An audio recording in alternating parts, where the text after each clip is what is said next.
Sitting on my front steps, I noticed a squirrel in my tree.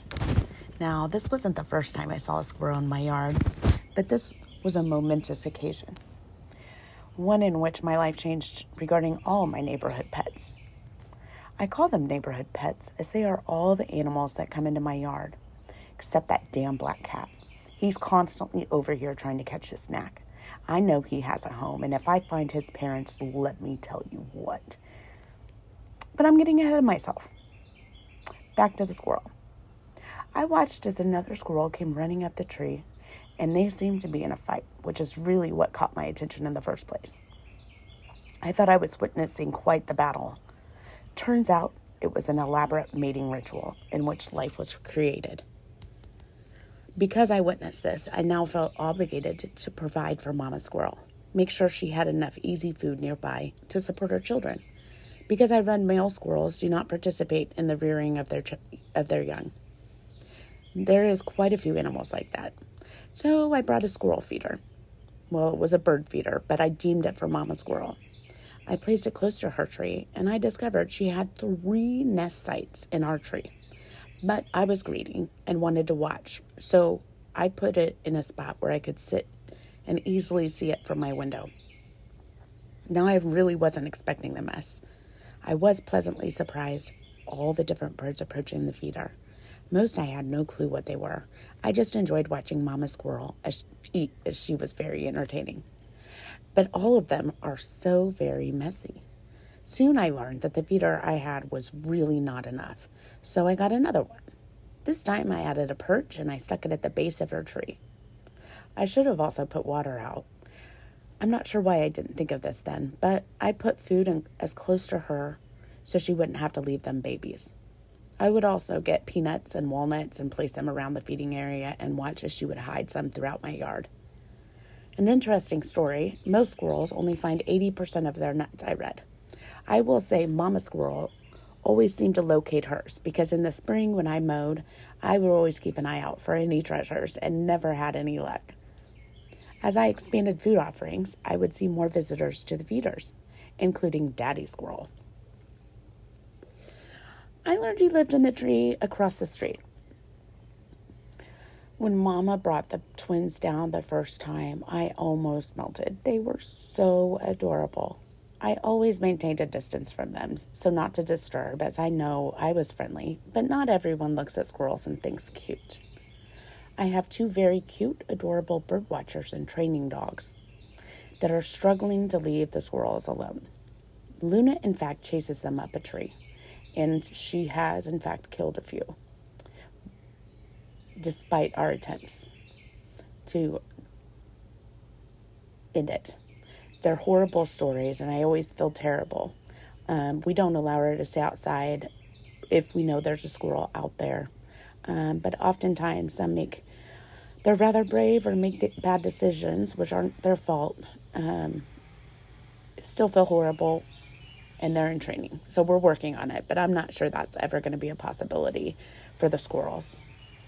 But as I watch out the front window more and more, I will come upon them sometimes just watching a squirrel eating, and they're not making any sound. So we'll see. I love most all animals. I am not a fan of some, but I'm not going to call them out here specifically. When I noticed a cat in my front yard, I tried to pet it and give it attention. When I realized it was here for snacking, that is when we became enemies. I will say none of the things I say to these cats in the videos are true. I'm just trying to intimidate and scare them from coming back. I didn't put that bird feeder out there so they could just sneak attack. Plus, I could tell they were not strays. They're definitely eating very well.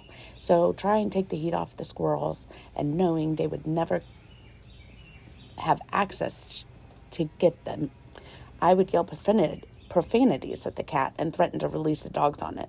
So now every time they see a cat, I'm alerted and make them leave the yard. But I don't think I'll ever be able to own a cat now. Maybe if I have they have more training. In winter, I enjoy watching the birds hiding in our evergreen and eating sunflower seeds. I record with my phone camera where possible and watch as close as ever. Birds have amazing hearing, as well as detecting when they are being watched. Slowly, I start realizing that I am curious about the birds also, visiting along with Mama Squirrel. Now, the messy eaters allow the seeds to grow, and I start getting pop-up grass, barley, sunflowers, and more. I really enjoyed the thick paddock grass that grew underneath the feeder, as this was an area in which we were struggling to get any grass to grow. In 2024, the tree in our backyard officially bit the dust. We had to cut it down. Initially, my idea was to leave the stump and using the wood from the tree create a tabletop and make it a cute little sitting area. I was able to paint the base of the tree stump a waterproof color of light blue. On the side of my house, though, I have purple cone heads that bring so many bumblebees and butterflies that I decided to plant wildflowers all along the side of my fence to attract even more butterflies and bumblebees, as I heard they were struggling too. Beautiful. After we cut down the tree, we had several wood piles in a few places in our backyard. I had a pop-up tent set up to protect from the elements while smoking, and it allowed me to watch so many different birds hang out near the woods pile. I began to read that this provides protection and an area where they can find bugs and worms. So while we did have many campfires getting rid of the wood, we still had a plenty for them to scrounge. It wasn't until the spring of 2025 that I decided to alter my plans and make it a bird sanctuary. Still, such an amateur. I had a few trail cams, but they stopped working without a cloud service, so I didn't get to capture all the moments.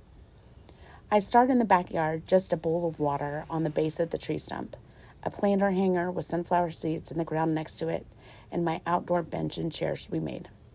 I sprinkled the sunflower seeds around the base of the stump and some wildflowers, with the hopes of getting a little area of wildflowers that offered shade and protection from the sun. I also planted my wildflowers along the fence and tried to duplicate the beauty from last year along both fence lines. However, I only got one side to grow this year. We'll see what treasures I get next year. Now I slowly start adjusting, figuring out how to best capture all the activity, as well as how to place all the food. I ended up using 2 glass plates and a platter I got at Dollar Tree. I lined them with a rag first. Man, that came from learning all about messy stuff. And then placing the food on top. I've tried a variety of food and enjoy watching all my visitors and seeing who likes to eat what. My current setup has all different options: sunflower seeds, corn, mill, grain, seed mix, meal, worms, and water, all separate.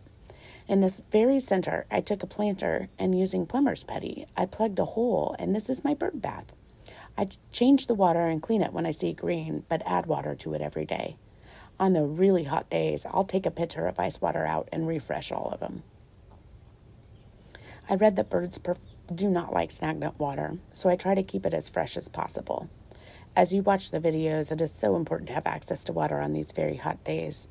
Some of my favorite moments are watching the male robin taking a bath.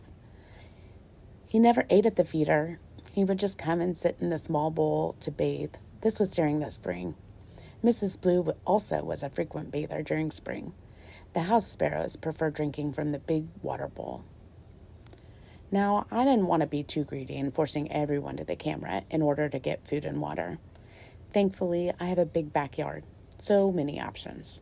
I have 3 birdhouses, which are still available to anyone. I do have a video showing them off in case you know any bird looking for a place. Along the fence line, with my wildflowers, I have a sunflower seed feeder, a regular mix of seeds and grains feeder, and a hummingbird feeder. I also have a bee nest. Around one tree, I have a terrible bird bath that holds little water, so I add a small pool that I only fill lightly, along with a feeder that contains a variety of nuts, grains, and seeds. The same mix as everywhere else. On the other tree, I have a feeder hanging with a mixture as well as 2 water dishes. I've tried making them food, but they always get knocked over when I However, when I put water, the rabbits and squirrels seem to leave it alone and drink from it, so I sprinkle food on the ground here occasionally.